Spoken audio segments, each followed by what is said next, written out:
see in front of us. Yeah. This is where we mount the camera. We have a big gates housing with a 4K camera. It was also mounted with 2 lasers on top of it to be able to do transact, to be able to estimate the size because they have 1 feet between them. You have 11 lights all around the submarine from 70 watts to 400 watts on the sides and the rear as well. Panel tilts to move the camera and the lights. Here you can see the sonar, which gives a 180 degrees scan, 80 meters range. See any obstacles, big school of fish, big animals. On top of that, the orange device is the track leak or LinkQuest, which basically helps to locate the submarine once on the water, and by that for the skiff, to the control skiff to give the submarine headings and distances based by the GPS on the skiff. Well, the lower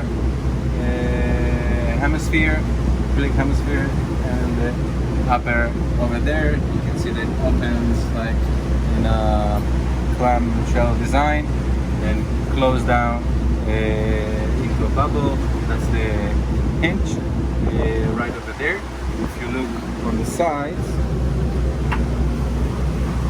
you can see the O-rings and the gas springs that help open it up, also squeeze it down. 2 of them are pushing down, 2 of them pushing up.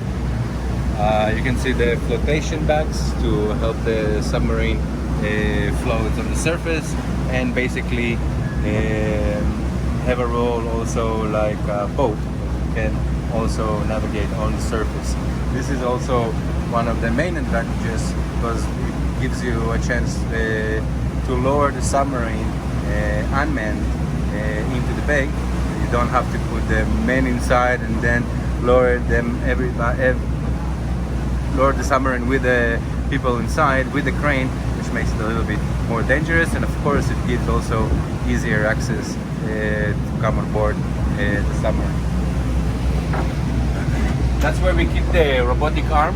We don't have it right now because there was no scientific agenda for this trip, so we kept it at home not to collect corrosion for no reason. But robotic arm that really have all the joints like human arm, gives you the maneuverability to collect in any position. The 3 cylinders you see here are the battery pods. There are 33 batteries, 12-volt batteries, lithium-ion. 27 of them creates the 108-volt pack that goes for lights and propulsion, and 6 of them make the 24-volt pack that goes for all the instruments. There's no 100-volt 8 going inside the cabin for safety reason, and soon we'll see how it really works. What else can we see here? Let's go that side.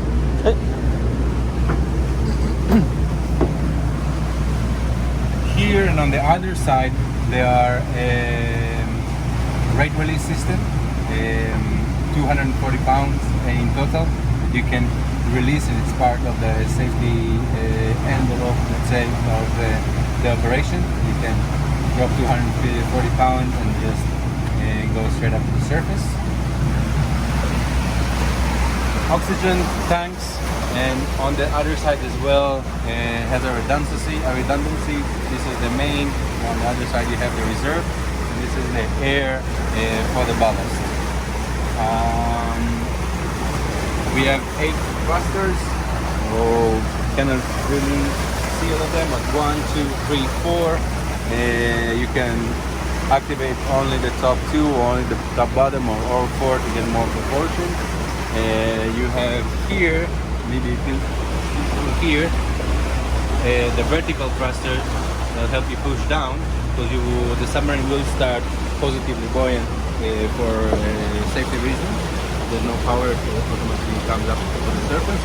And a very nice feature, you have lateral thrusters that help you grab in front of a wall. If you won't have that, then submarine will only do that in front of a wall, which is not efficient and not comfortable for that. Now we were talking about that we won't have 108 volt going inside the cabin. Everything goes through the e-pod, the electronic pod.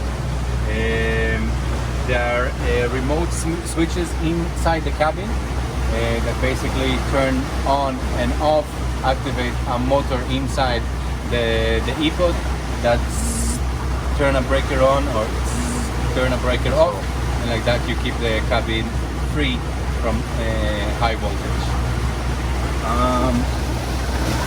Here, side, that device over there with the gray cage, there is a Doppler, which basically gives us depth and distance from the bottom and help us really follow our route on the water. We see it right on the screen.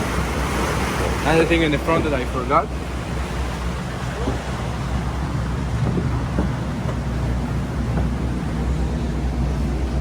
that horizontal tank you see there, the gray one, that's the ballast tank, the hard ballast tank. At the beginning of the dive, it's full of water, and as needed you add air into that pushes the water outside and help the submarine to make sure it's always positively buoyant during the dive.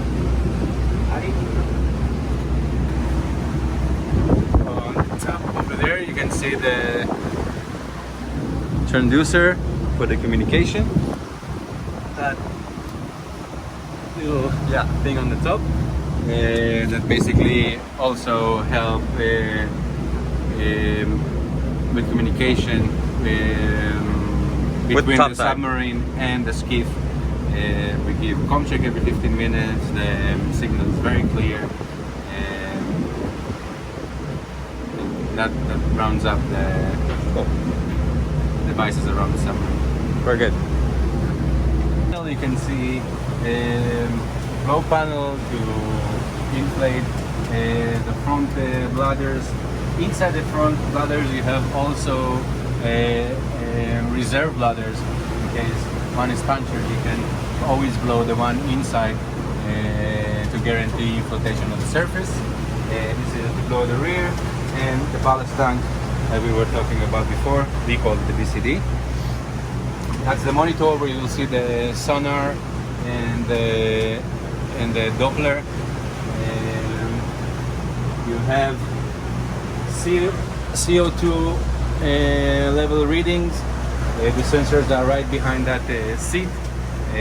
Again, everything has redundancy, like the O2 analyzers that are independent, with independent batteries.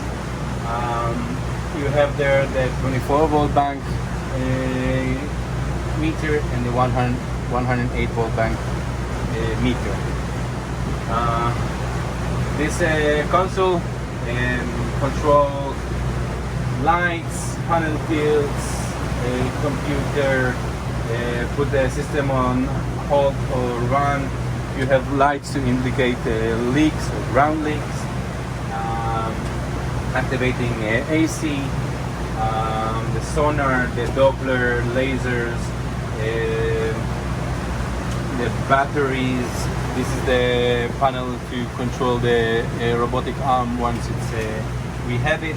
That's where the scrubber canisters are mounted with fans underneath.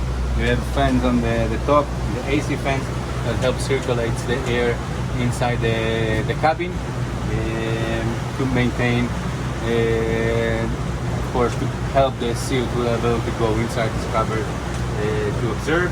This is the panel for the oxygen, and you can cross between all lines, main and reserve.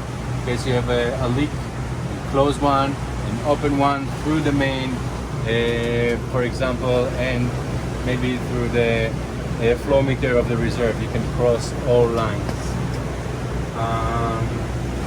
These are the the vent valves right over here for the ballast tank, front ladders and rear ladders.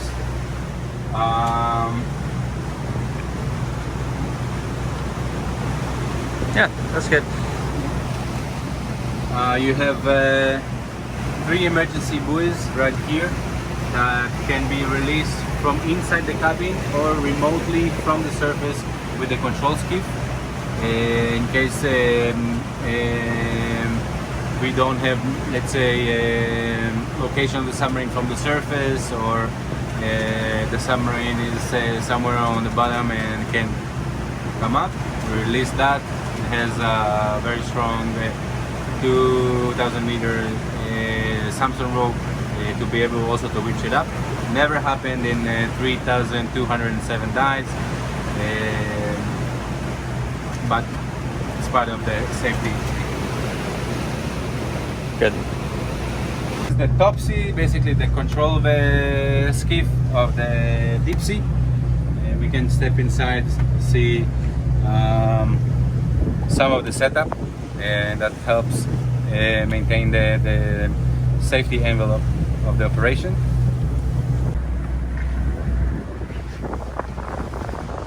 Okay, that's for the pilot seats. That's where we mount then the computer, so we'll see the submarine on the screen. You see the submarine basically on an X and Y graph, and then you see the submarine, and you can know the submarine is, let's say, 1 o'clock, and it tells you the heading, also the range, 200 meter, 150 meter away from relatively basically to the skiff. And it's connected also to the GPS, so this is how you can basically give headings and distances to the submarine from the surface all the way down to help them with navigation. This is how it's done. We are lowering this transceiver for the communication, and we'll lower down this transceiver for the LinkQuest to be able to locate the submarine underwater.